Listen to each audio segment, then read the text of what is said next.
Ladies and gentlemen, welcome back to Final Fantasy VII Remake. So, we're on our way up the pillar. Did you cut out a trip to the vending machine? No. Oh, okay. I don't need to because there's not much pillar left before the game transitions to Aerith, after which Tifa rejoins Cloud. So, Fuck recycling. What the fuck? it's a good thing they put this ladder here because knowing that there are sometimes ladders at the back is important for the next section where Cloud and Aerith, Cloud and Tifa have to run like hell from Reno and his Gatling gun. Oh god.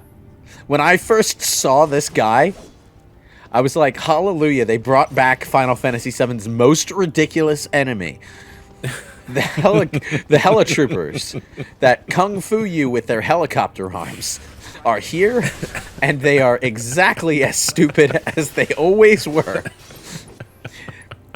And this is an enemy that only ever showed up on the goddamn pillar. Yeah, they were unique in that aspect. Is this like it's one of those what the fuck kind of enemies that you would totally expect and forgive a remake of this nature for not including, but they brought them back. Boy, howdy did they!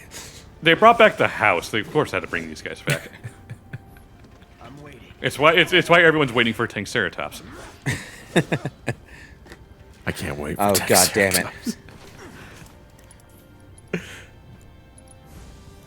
You know they're gonna do it, and it's gonna be glorious.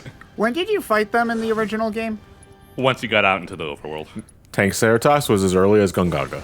I don't remember what Gungaga was. Is No. that where, Me is where Jar Gungaga. Jar's from? I staggered the No. enemy, but he's not close enough for me to That's- hit it with anything while it's staggered. That's Gungans. Yeah, Gungara, where the Gungans are from. No. Not even close. I just imagine a pic of Zack. It's like just Zack with a bunch of Gungans, and it's just like, oh, this makes sense. I'm pretty sure the name of the Gungan city was not Gungara, but Finally, Where the hell were Misa they come from? to Smash to show everyone despair. Oh, I hate this so much. you know what? That would be a hilarious like play on expectations if like One Winged Angel kicked up in a trailer, but it was Jar Jar with a lightsaber.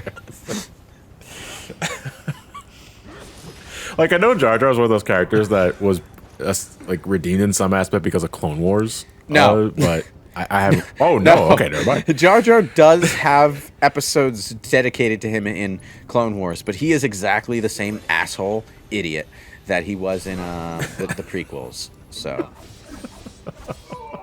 Well, never mind. I mean, people have already talked for hours about why he's a bad character. It's more just that he could be literally the same character, and if he wasn't annoying, people would have liked him better. well, You he know? is annoying. So, Yeah, which is why Yeah. they're just better off, like... Forgetting he's around. it's like Yeah, pretty much. the Jar Jar episodes of Clone Wars are episodes that are almost entirely filler, and basically they feel like Clone Wars takes a hard turn into Looney Tunes territory most of the time.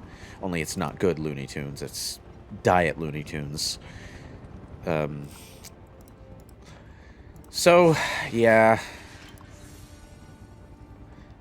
I mean, it's not even like a clever use of Jar Jar either, where in Revenge of the Sith, the fact that Jar Jar is an idiot, but was an idiot who gained affluence due to having a heroic part in a previous adventure, was part of what Palpatine used to achieve his ends. Because Jar Jar was gullible enough to do what Palpatine wanted. So, that made sense. But they don't do anything like that with him in Clone Wars. At least I don't think they do. I might have missed an episode or something. I still need to watch it. TV is just hard for me to watch because it's such a commitment. I still need to watch WandaVision as of this recording. I know. When it comes to Clone Wars, where it's at is the clones themselves, and Ahsoka, Obi-Wan, and Anakin. Yeah, that's what I've heard as well. And there are also some decent stories involving Yoda or Mace Windu. And you get some screen time for Jedi Masters who didn't get screen time before, like, what's the name of the Twi'lek Jedi? She's voiced by Jennifer Hale, the blue one. Oh, I know the one you're talking about. Yeah. The one that people like.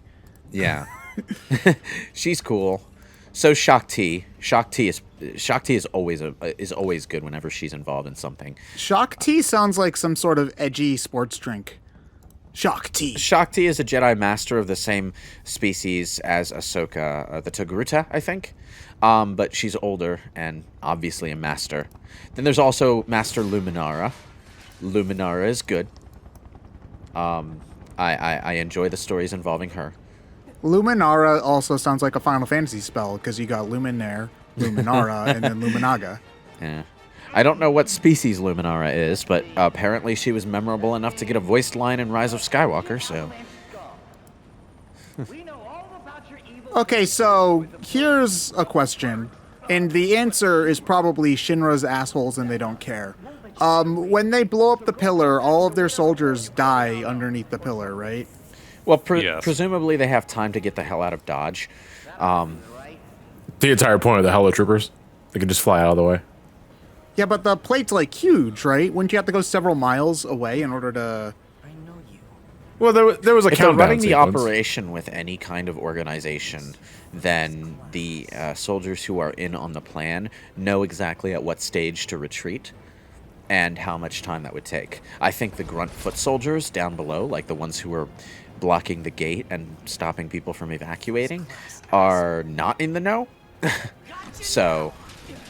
Yeah, I would imagine that, you know, there I are... mean, it's pretty blatant that those two soldiers down there do not know what's going on, because one of them is just under orders to not let anyone out and is obeying his orders, and when Wedge gets angry at them, the other guy, the cowardly guy, is all like, "No, sir, I will not obey that order," and opens up the gate. I like living. Yes, I like living. I want to actually use these Loveless tickets I got, you know? I like that they brought those two NPCs into a major cutscene. That was charming.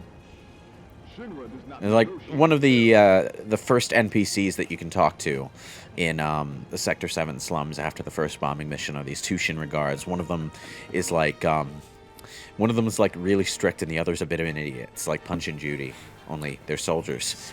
So. Shinra was not negotiating with terrorists. Aim gun at Cloud, shoot continue. I was supposed to read that part out loud. Fuck, I ruined it. Get out the game. Pay no attention to the man behind the curtain. I like how Reno is like completely bored and unenthusiastic until he sees Cloud, and it's just like, it's you, vengeance. That's not how that works, Tifa, but okay, cool. You can have your anime judo kicks. She's a monk. A fantasy monk. All she needs is the touch of death at this point. Man, all you have to do in a JRPG in order to be a monk is punch stuff. None of the years of discipline and training. She did have a master who trained her when she was younger. That would be Zangan. But we never... Yeah, she's done this for a while. Yeah, he taught her the dolphin blow. We never actually, like, learn anything about Zangan in the original game, so I'm interested to see if he'll amount to anything in the remake. That's another thing that they can expand on. I think so. How does... Oh, is this something that Aerith wasn't supposed to say? Yeah, basically. Because she's not supposed to know who She doesn't know who Marlene is. She has not heard nearly enough about Barrett to know who he is or who his daughter is. So, yes, she's... And, like, you can tell there's a moment of, like, Tifa's brain... Like, you can see the wheels just sort of rustily turning along, trying to think, wait, when did I tell you this? Noises. And then she just decides it doesn't matter. Yeah, there's no time to worry about it. I mean, I guess you're not thinking that much in a situation like this, but if you needed to justify it, you could just say, oh, Cloud told her. Cloud told her, or maybe I mentioned it on the way and forgot. You know, it's like Aerith sort of unintentionally gaslit her there, but this entire sequence as Aerith is something that happened off-screen in the original game, so we get to see, like, how Aerith found Marlene in the first place and where Tseng got up to her. But it's obvious that this isn't playing out in the same way, because Wedge is, like, well, awake. He Up and about. he Yeah. didn't manage. He didn't fall quite so hard because this time he had a Gatling gun. So he broke his fall halfway through, Cloud style. Oh, geez! I just realized they had that. They had that happen with Cloud so that they could set it up for Wedge. Oh, Jesus! That's actually kind of clever. But like, okay, so Wedge is up and about, and Aerith encourages Wedge to do what he can to help the civilians. And this results in a lot more people actually surviving the Sector 7 catastrophe than otherwise would have. Yeah, because the most they got in the original game was Tifa just telling those that just happened to be around the pillar at the time, get away from Sector 7. And then when you talk to them, none of them wanted to leave for some reason. Yeah. There was this woman who just panics and starts hitting on one of the soldiers to sort of relieve the tension, I guess. And one sticks by to sell you items. What a trooper. Now, I'm just thinking about it. The plate dropping from Sector 7 would almost certainly damage Sector 6 and 8, right? And people there would die too. The thing about the plate falling is that I don't think it fell off in one clean swoop. I think it was segmented because of all the detonations. It kind of fell off, like, skewed. Yes. Well, but I see what Ted's getting at, because even that would still cause a lot of fucking collateral just on the impact alone. Because, like, if a building falls down, it's gonna damage the buildings next to it. Probably not nearly as much, but still some. Yeah. But I think it's justified in the amount of distance between the sectors in both the original and this game specifically, that there's just enough where it doesn't really impact. Well, once the pillar is falling, the pillar's own weight and the lack of structural support is going to cause the... once the plate is falling, it's going to cause... All of that stuff is going to cause the plate itself to bend and break. So it's not going to fall just like as one big metal plate splat. It's going to fall as a bunch of big metal plates and assorted debris. And we see, we get a clearer perspective of what that looks like later on, because as I mentioned, we actually have to cross over the Sector 7 plate to get to the tower. And it is glorious. Except for the JPEG in the background. Yeah, except for the looking at the map painting. Which I'm glad PS5 was converting it from a JPEG to a PNG. So, baby steps. This whole sequence with Aerith, once you know, like, the twist at the end, it kind of feels like you're playing a chapter from a time travel fix-it fanfiction. So it's kind of surreal in that way.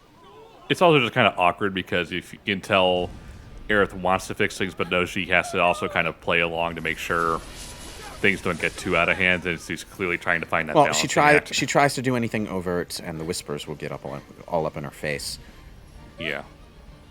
Yeah, so as far as we know, she's just reenacting what she already did in the original game that was not highlighted at all until this game. Well, it would seem that her encouraging Wedge to try and help the civilians, and her trying to get people to go away, well, maybe that, but not the Wedge part. It would seem like that was an action born of her foreknowledge rather than something that she did originally because of what she was saying while she was doing it.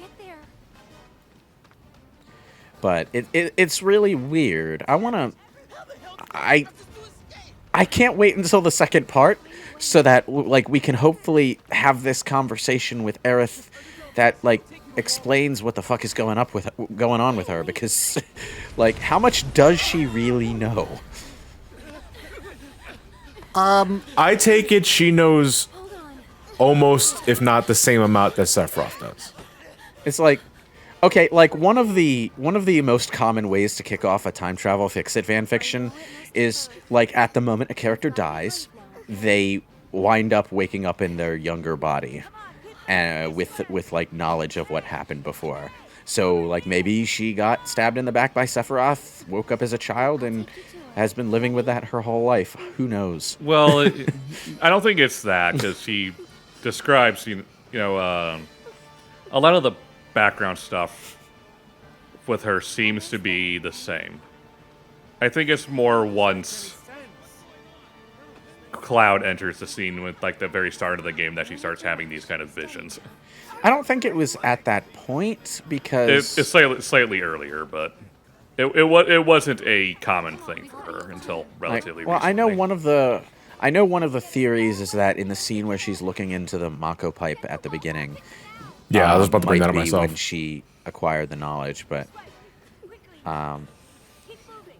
Yeah, in fact, I think that's the intent as well, because it kind of plays off of the very last thing you see in the original 7's ending. you're right. The last thing in the ending before the very last credits thing was you see in the ending scene was her opening her eyes. That shot of her, opening her eyes and looking at staring at the Mako pipe. So, Oh, you know what? That would be a clever tie-in, if so. I thought the last thing you saw in Final Fantasy VII was Red 13 and his babbies. Oh, that's after the credits. that was the MCU after credits scene. Oh, okay. Where Red 13 tells Aerith he's going to join the Avengers. Yeah. Okay. No, Aerith is long dead. It's like 500 years. That into the scene was future. entirely just like a post-credits, hey, the world wasn't destroyed, but we're going to leave the fate of our characters ambiguous kind of thing. So the only thing you really knew was that Red 13 survived, but it was somewhat implied that humanity might possibly have disappeared. So Did the complication of Final Fantasy VII explain how Red 13 got it on? no. No? Okay. Because No, he's like- like the only one left, right? Advent Children opens up with the final post-credits scene of Final Fantasy VII, and then flashes and then goes back to the present day. It's like the clunkiest transition from original to sequel ever. Yeah, ultimately it doesn't mean anything. Yeah, I know. But it's just like you're doing this because people remember the post-credits scene, but like, what narrative purpose does it serve? But anyway, here we are.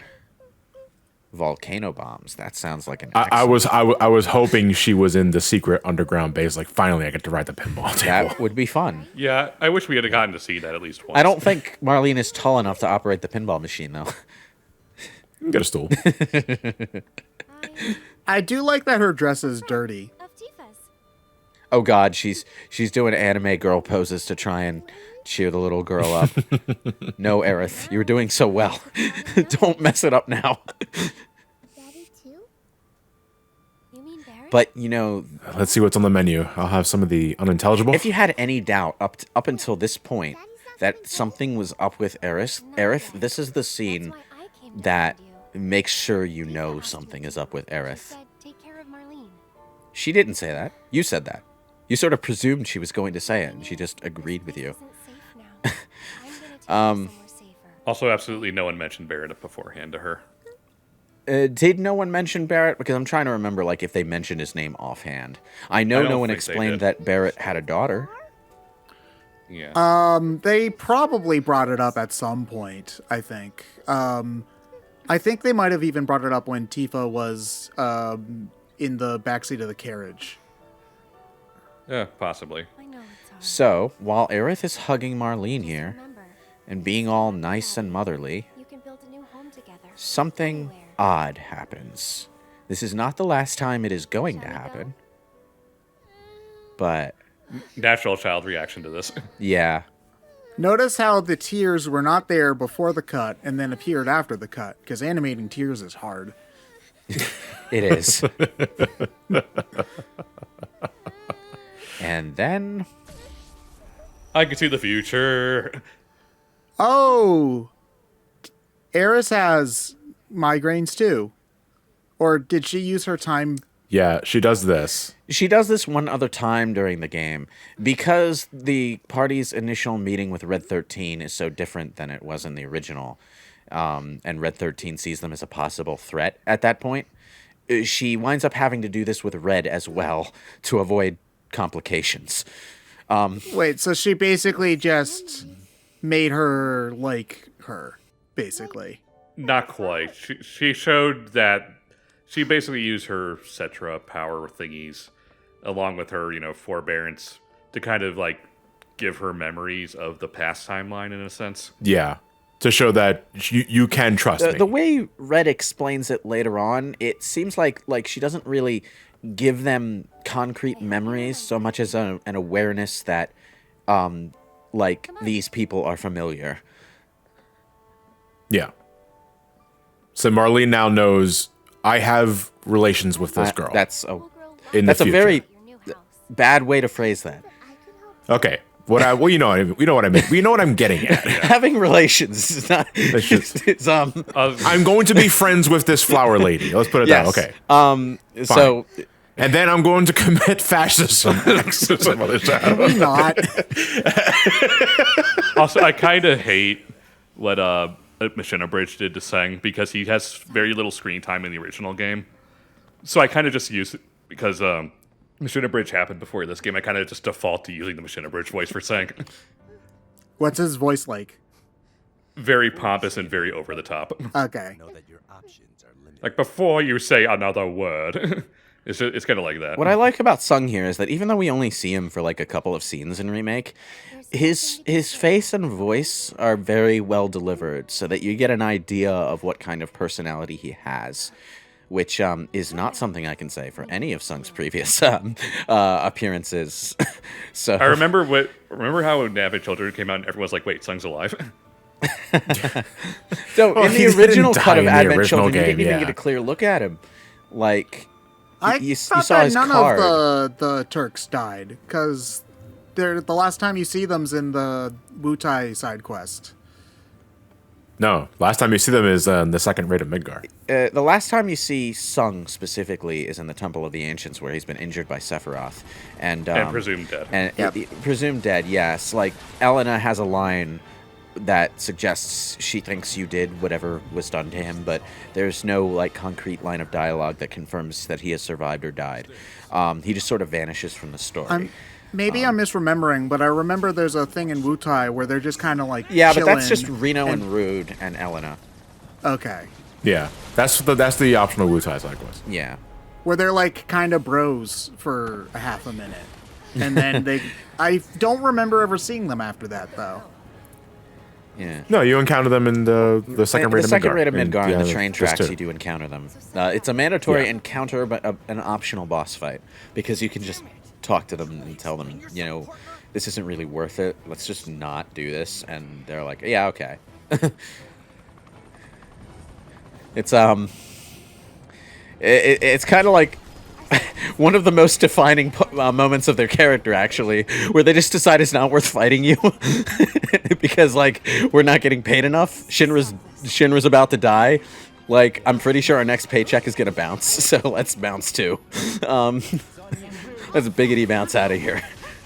Okay. So, Tifa has rejoined us, but...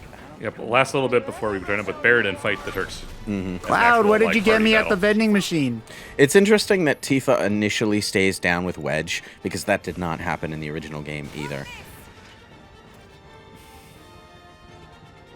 I wonder what would have happened if Tifa had decided to try going with Aerith. Would the Whispers have, like, whisked her off back to the pillar? To yell like, no, you're supposed to go this way. Go this way. This way, stupid. And then the other Whispers just pushing Aerith's back. She's like, go find Marlene. Fucking main characters always going off script.